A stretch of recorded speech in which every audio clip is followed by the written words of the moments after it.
Welcome back to Lunchtime Politics as we continue our discussion with the Commissioner of Police, Lagos State, Zubairu Muazu. Thank you so much for holding on. You were making a point. I was asking you about some of those flashpoints in Lagos because, a lot of people who live around those areas want to be sure that, they can actually come out and vote on that day without voter intimidation and the likes. Like I said before, apart from the security we put in place for the polling centers, we also have patrols in strategic areas of Lagos to ensure that no any polling center is under threat, under security threat. When you say That's strategic areas? Then we have, yes. Then we have put in place a strategy that will ensure that areas that we have of recent faced issues of these cultist activities that may likely be used by politicians, we have put serious security measures in those areas. Oronshoki area, for instance, Shomolu, Bariga, Fadi. In the past few days, we have had instead of rival cultist groups, clashing over supremacy.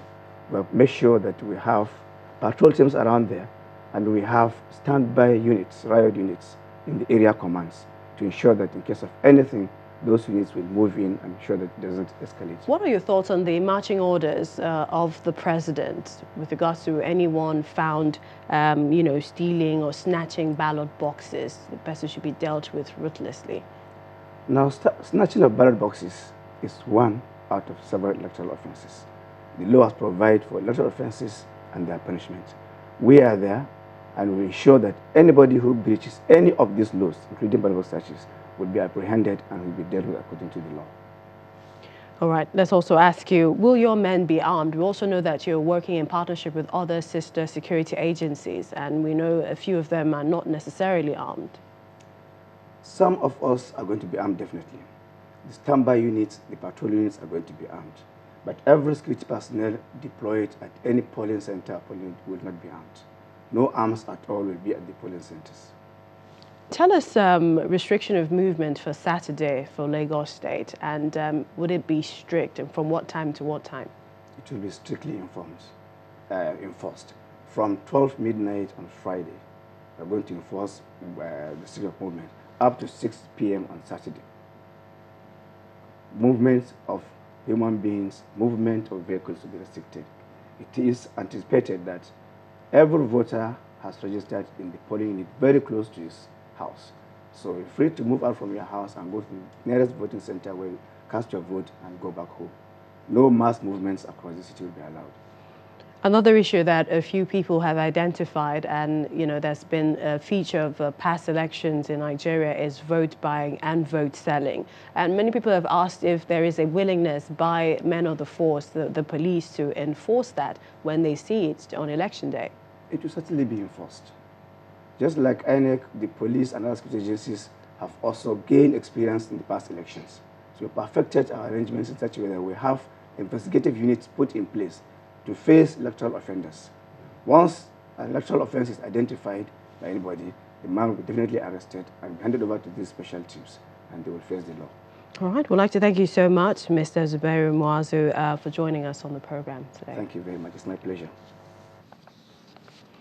Well, back to our lunch picnics around some states across the country. Now, let's head over to Bauchi to find out how citizens are gearing up, and the Electoral Commission as well. Our correspondent, Hajara Liu, is there with the latest.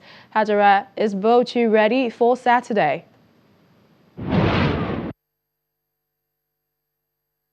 Well, we're in front of the CBN office in Bauchi State. Journalists have been here since 8 a.m. to witness the distribution of sensitive materials to various local government areas of the state, but they have been denied access to the distribution area.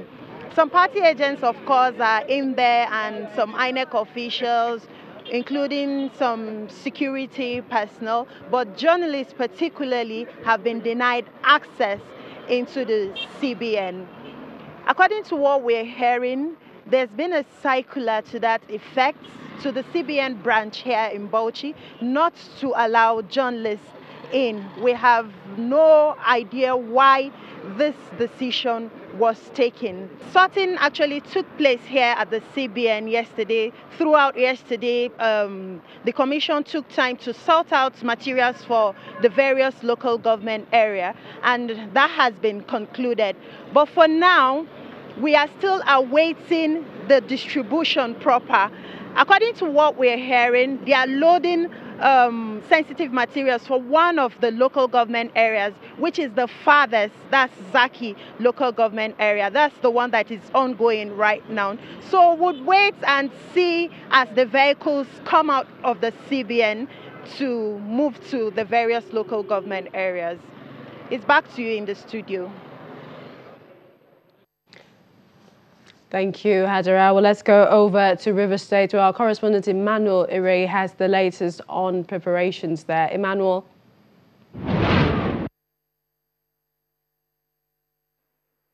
There are assurances so far from the electoral body that all sensitive materials are safe with the Central Bank of Nigeria, with the army keeping watchful eyes over the area.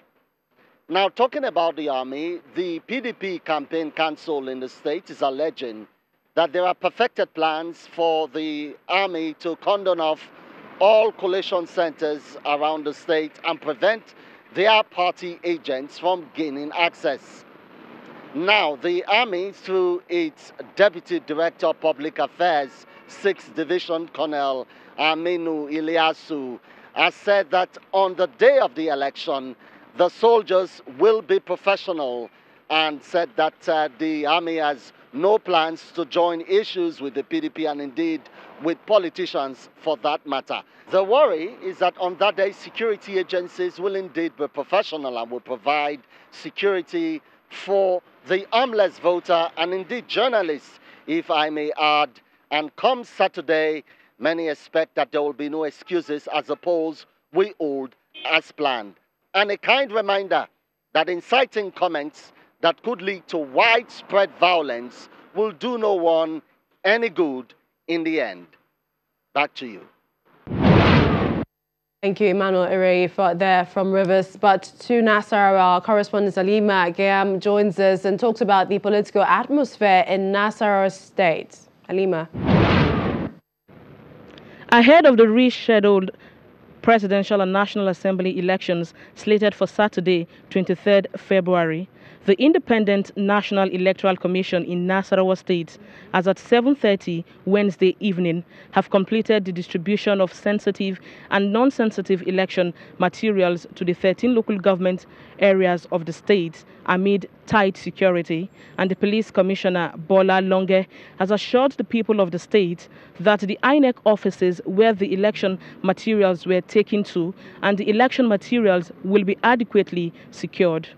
Sorting of the materials according to wards and polling units is expected to commence later today. An update with regards to that will come your way as quick as possible. Thank you, Halima again there from Nasarawa State. Well, that's so much we can take a lunchtime politics. To remember, you can indeed follow Channels Television for the latest as we gear up to Saturday Elections Day. Many thanks for watching. I'm Millicent Walker.